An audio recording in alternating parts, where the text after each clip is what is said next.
Oi, pessoal. Aqui é a professora Roberta. Vamos lá, mais uma aula de biologia e hoje, continuação, né, do sistema nervoso.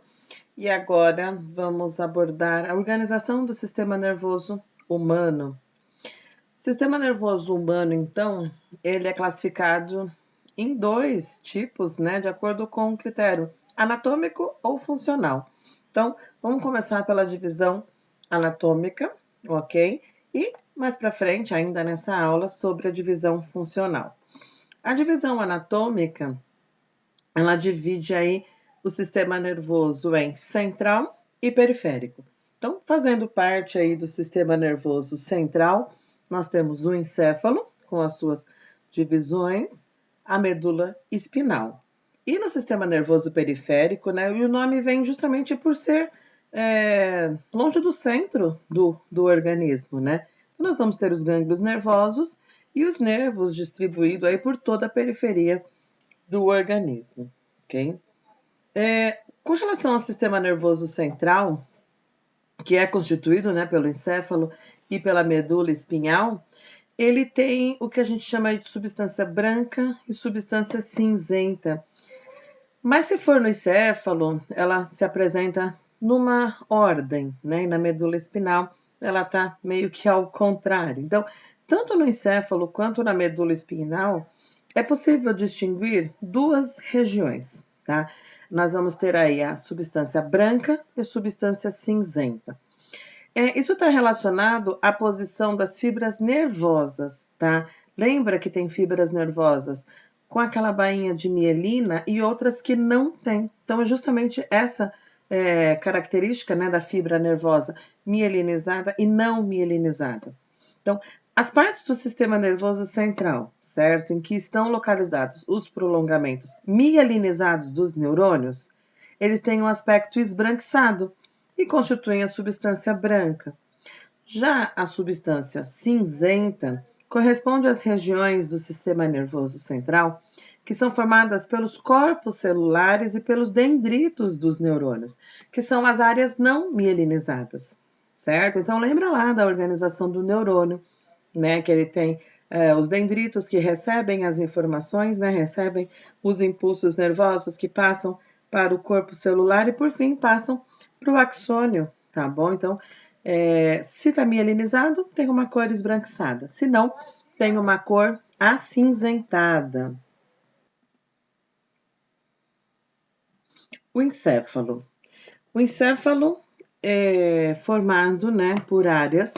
E aí nós temos o cérebro, a área que se destaca, né, a maior parte do encéfalo, o cerebelo e o bulbo, certo? E tem função que a gente fala aí associativa, né, do sistema nervoso central, porque ele faz essa associação de percepção, né, dos estímulos, elabora uma resposta, todo centro de controle, né, tá aí no nosso encéfalo, né? E o cérebro com destaque por ser a área maior, ok? E aí, olha só, com relação às funções, né? O cérebro, ele é o órgão mais desenvolvido, né? Já falei, vou repetir isso quantas vezes for necessário, porque toda vez que a gente fala assim, o que tem dentro do crânio, protegido aí pelo crânio, a gente sempre lembra só do cérebro, né? Justamente por ele ser o maior. Mas, na verdade, toda essa região protegida pelo crânio é o encéfalo, certo? O cérebro ganha fama, né? Mas aí, olha, o cérebro, ele tem, olha quantas funções, certo? Toda a associação aí que a gente tem de memória, de linguagem, de emoções, está tudo realmente relacionado ao cérebro, tá? Já o cerebelo, que é esse cérebro pequeno mesmo, né, que fica embaixo, ele está relacionado ao movimento e a equilíbrio, tá? Então, quando você aprende a escrever, né? E tem lá todo aquele centro de coordenação motora, é o cerebelo. Quando você aprende a andar, é porque o seu cerebelo, né, foi recebendo essas informações e foi mantendo as informações de equilíbrio do seu corpo, tá? A postura de você conseguir ficar ereto, né? Nós somos bípedes, então tá tudo associado ao nosso cerebelo, um órgão né, uma estrutura tão importante, né, com relação a essas funções. Depois nós temos o bulbo, logo abaixo aí do cerebelo, e ele está ligado aí à medula espinal, né? Seria esse elo de ligação, certo? Entre o seu cérebro e a medula espinal. E ele já está associado, ó, a movimentos e controles involuntários do seu corpo, né? Graças a Deus, são funções que independem da nossa vontade. Então, o controle da respiração, o controle dos batimentos, né? Batimentos cardíacos, o controle da pressão arterial, está tudo associado a essa região, tá? E aí, olha só, tem mais partes, né? Você vai lembrar que o cérebro, ele é formado por duas unidades, né? A gente tem aí o cérebro direito e o cérebro esquerdo. Só que, na verdade, assim, é um cérebro só, certo? Então, a gente fala que são hemisférios, certo? O hemisfério direito e o hemisfério esquerdo. Esses dois hemisférios, eles estão unidos por estruturas que a gente chama aí de uma estrutura, né, formada de fibras que a gente chama de corpo caloso, tá? Então na imagem você tem aí mostrando aonde fica essa união dos dois hemisférios do nosso cérebro, certo? E esse corpo caloso agora, ele tem internamente duas estruturas importantíssimas, tá bom? Que é o tálamo e o hipotálamo, certo?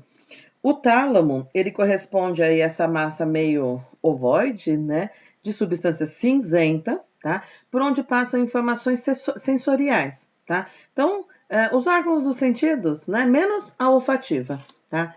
Ao que tudo indica, olha, essa estrutura, ela retransmite e direciona essas informações para as áreas específicas do córtex, para o processamento final. O que é o córtex? O córtex é a parte mais externa do cérebro, tá? A camadinha mais fina que recobre esse cérebro, tá? E além disso, o tálamo, ele também está relacionado, né, a alguns estados de consciência, né? Deixar você sempre alerta, sempre em atenção, tá? E algumas emoções também estão associadas ao tálamo. Já o hipotálamo é uma estrutura, certo, pequena, abaixo do tálamo, e ela é responsável pelo controle de atividades vegetativas básicas, de manter, por exemplo, o seu organismo em equilíbrio, tá? Manter a temperatura do seu organismo constante, são funções aí associadas ao hipotálamo. Medula espinal. A medula espinal, ela se localiza na parte dorsal do corpo humano, tá? Ela é uma continuação do encéfalo, certo? E encontra-se no interior da coluna vertebral. Ela está alojada no canal formado pelas perfurações das vértebras, certo? Então, ela é esse eixo de comunicação dos membros, né, dos centros nervosos, né, do encéfalo, com todo o nosso organismo, certo? A medula, ela tem feixes, né, de axônios que levam informações do meio ambiente e de alguns órgãos internos para o encéfalo. E vice-versa, né? Ela também vai mandar respostas para esses órgãos, né? E respostas dadas pelo encéfalo, né? Pelo centro nervoso, tá? A medula, ela também tem o que a gente chama de função associativa, tá? Que são respostas rápidas, né? São respostas imediatas a estímulos internos, externos, e aí a gente fala do arco reflexo, tá? E quem é responsável por essa resposta imediata, né? Que muitas vezes a gente fala assim, nossa, foi um reflexo, né? Eu fiz sem pensar, nossa, como que eu fiz isso? É a medula responsável por essa reação, tá?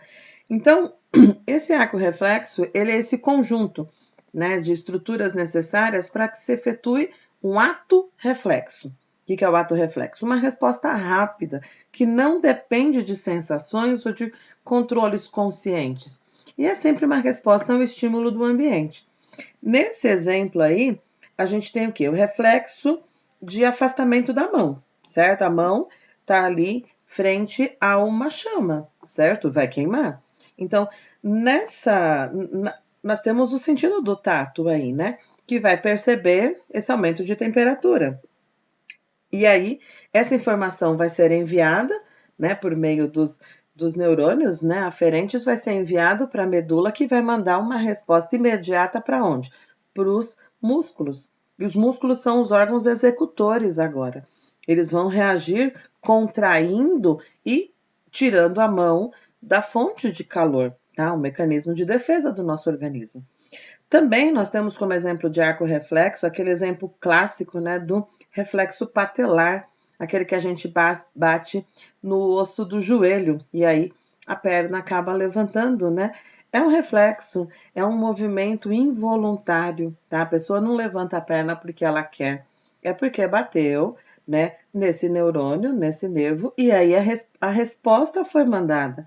É um reflexo, tá? Uma resposta rápida que não depende de um controle consciente, ok? Aí nós vamos ver o sistema nervoso periférico, que são os nervos, né? E também tem os gânglios nervosos. Então, na imagem você tem aí a imagem de nervo, certo? Que o nervo, os nervos, né? Eles são cordões esbranquiçados, formado pelo conjunto de neurofibras. Essas neurofibras, elas são compostas por axônios e dendritos, tá? Lembra das partes do neurônio. Tá bom? Tá faltando o quê? Tá faltando o corpo celular aqui, certo? Então, é só o prolongamento. O axônio, que manda a informação para outro neurônio, e o dendrito, que recebe, certo? E essas duas estruturas do neurônio estão envolvidas por tecido conjuntivo, tá ok? Os pares de nervos cranianos, eles partem do encéfalo e vão aí para a região da cabeça do pescoço. Mas também, olha, tem nervos raquidianos, que a gente chama de nervos espinais, tá? Que fazem a conexão com a medula espinhal. São todos mistos e apresentam uma raiz dorsal, que é por onde chegam a medula de feixes de fibras provenientes dos neurônios sensoriais e uma raiz ventral, por onde saem feixes de fibras provenientes de neurônios motores. Diferenciando agora, né, nervos de gânglios, nós temos que os gânglios são dilatações, tá, situadas nos nervos que contêm os corpos celulares dos neurônios, tá? Então é a única estrutura fora do sistema nervoso central em que são encontrados corpos celulares de neurônios. Lembra que os nervos, né, eles são compostos aí por axônio e dendrito. E para onde foi o corpo celular, se a informação tem que passar pelo corpo celular, estão agrupadas nesses gânglios nervosos, tá? E aí, voltando a falar um pouquinho sobre os nervos, né? Aí você tem a localização, né, da onde eles partem, né?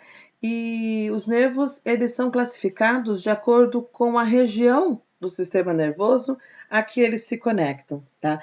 Então, nós temos aí, olha, 12 pares de nervos cranianos, certo? Que recebem as informações dos órgãos dos sentidos e comandam alguns músculos, tá? Então, nós vamos ter aí fibras motoras dos músculos oculares, por exemplo, dos músculos faciais, da língua, do coração, dos pulmões, tá?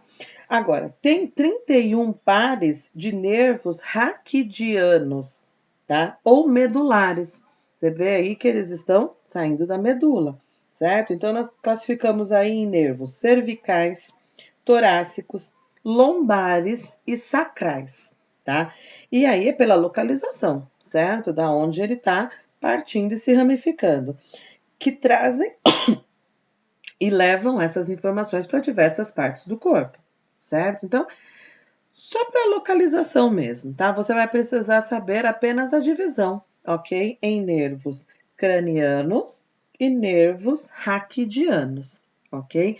E memorizar mesmo, que são 12 pares de nervos cranianos, enquanto que dos raquidianos são 31 pares, ok? Lembra que eles saem das vértebras, né?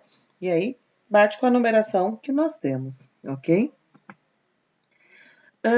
Proteção do sistema nervoso central, né? O sistema nervoso central, você vai lembrar logo do crânio, né? O crânio, ele protege realmente todo o nosso encéfalo, e o encéfalo faz parte aí do sistema nervoso central. Mas nós temos a medula, né? Que está sendo protegida pela coluna vertebral, então osso, certo? Protegendo. Mas o nosso sistema nervoso, ele tá além disso, né? Tá protegido além de osso, tá? Então nós temos também, além dos ossos do crânio e da coluna vertebral, protegendo o sistema nervoso central, nós temos as meninges e o líquido cefalorraquidiano. Então, uma proteção extra ainda. O que são as meninges? As meninges são membranas, tá? São 3 membranas que envolvem tanto o encéfalo quanto a medula espinhal e estão situadas entre os órgãos e os ossos. Então, é para funcionar aí para amortecer mesmo, em caso de batidas, né? E aí nós temos três membranas, né? 3 meninges: pia mater, dura mater e aracnoide. A pia mater é a mais interna e ela está aderida tanto ao encéfalo quanto à medula. A dura mater, ela está colada no crânio e colada na coluna vertebral, tá? E, diferentemente das outras meninges, ela é ricamente vascularizada e inervada. As outras não, certo? E a aracnoide? A aracnoide está entre as 2 membranas, ela é aí a do meio, né? E lembra, além disso, tem um líquido, né? Que é o líquido cefalorraquidiano. A gente também chama de líquor, tá? E ele absorve de choques, né? Desses choques mecânicos, transporta nutrientes, células de defesa passam por ele, né? As várias regiões aí do encéfalo, da medula. Esse líquido, olha, ele tem o papel de lavar, digamos assim, o cérebro, né? E as outras estruturas, tirando aí os resíduos do metabolismo, retirando drogas e outras substâncias que podem se difundir aí para o sangue, certo? Quanto à divisão funcional do sistema nervoso, naquele primeiro slide que eu passei para vocês, agora ele é dividido em voluntário, que a gente também conhece como sistema nervoso somático, certo? E o sistema nervoso autônomo, tá bom? Que é involuntário. Então, o somático ele é responsável pelo controle das relações do organismo com o ambiente. E o autônomo já é responsável pelo controle das funções do meio interno. O sistema autônomo merece uma atenção aí, porque ele é dividido em 2 ramos, tá? E esses 2 ramos têm sempre função antagônica, né? Você vai lembrar que antagônico é contrário. Então, nós temos aí o sistema nervoso autônomo, que é simpático, e o contrário dele, o parasimpático, certo? O simpático, olha só, ele tem terminações que liberam noradrenalina nas sinapses, né? Mas por quê? Esse sistema nervoso autônomo, que a gente chama de simpático, ele é o sistema que a gente fala assim que prepara o organismo para situações de emergência. Então você precisa correr, você precisa lutar, você precisa fugir, né? Você está numa situação que está te causando estresse. Então o seu organismo ele começa a se preparar para correr, né? Se preparar para fugir, né? E é o sistema nervoso simpático que faz isso. Já o sistema nervoso parasimpático, ele é o contrário, né? Então, depois da fuga, né? Depois da corrida, depois de todo esse estresse, vem a calmaria. Então, ele vem trazendo o seu organismo de novo ao equilíbrio, né? Trazendo tudo de volta aos padrões, digamos assim, do seu corpo, tá? Então, para entender melhor, tem essa imagem aqui que mostra esse mecanismo de ação do sistema nervoso autônomo, certo? Então, você tem o simpático, que te prepara para correr, te prepara para fugir, tá? E o parasimpático. Então você vai ter aí, ó, uma das primeiras reações, né? Dilatação da pupila. A pupila, né, ela vai ficar aí mais ampla. Por quê? Porque aumenta a captação de luz e com isso você tem uma percepção visual maior, tá? Imagina você precisando correr, você precisa realmente aumentar o seu campo de visão, saber para onde correr, tomar decisões muito rápidas, então o seu campo de visão tem que estar maior, a sua pupila precisa estar dilatada, certo? Olha só, acelera os batimentos cardíacos? Claro, eu preciso de mais sangue circulando no meu corpo, mas não de mais em quantidade. Eu preciso que chegue mais rápido, né, nutrição às minhas células. Só que para o sangue circular mais rápido, simplesmente por circular, não. Ele precisa levar os nutrientes e precisa levar o oxigênio. Então, ao mesmo tempo que o meu batimento cardíaco está mais rápido, os meus pulmões também estão mais dilatados, para entrar mais oxigênio, para levar mais oxigênio para as minhas células, que energia que está chegando, né, para os meus músculos poderem, né, fazer a contração e correr, por exemplo, tá? No fígado, olha só, estimula a conversão de glicogênio em glicose. Claro, o glicogênio é a minha reserva energética. Então, se eu rapidamente vou transformar o meu glicogênio em unidades de glicose que rapidamente entram nas células e junto com o oxigênio vão virar energia, perfeito, tá tudo funcionando para eu ter muita energia para correr, certo? Inibe o peristaltismo, olha só, inibe a contração da bexiga, tudo favorecendo o seu organismo a ter energia, ter disposição, né? Estar concentrado para correr, para fugir, tá? Passou o susto? Passou todo esse problema? Olha o parasimpático fazendo tudo ao contrário, né? A pupila que estava dilatada, ela vai contrair. O coração que estava acelerado vai começar a voltar para a calmaria, tá? O fígado, que estava estimulando a conversão de glicogênio em glicose, agora vai liberar bile para digerir gordura, porque está voltando o peristaltismo, está tudo voltando ao equilíbrio, tá? Então, esses dois sistemas, sistema nervoso autônomo, eles são importantes, né, para manter o que a gente chama de homeostase, né, que é o equilíbrio dinâmico do corpo, tá? E sempre, o nosso sistema nervoso sempre vai estar aí reagindo com os estímulos externos e internos, tá? E esse merece a nossa atenção, tá bom? Lembra que o simpático, ele te prepara para a fuga, tá bom? E aí, tenta associar sempre qual a necessidade do seu organismo. Necessidade número 1 é energia, tá? Como que meu organismo vai obter energia rapidamente, tá bom? Como que eu melhoro as decisões, né? Decido para qual caminho ir, né? Pensa nas necessidades do seu organismo, tá? E o parasimpático fazendo o contrário para trazer o equilíbrio normal, de novo, né, para o seu organismo, ok? É isso, pessoal. Até a próxima.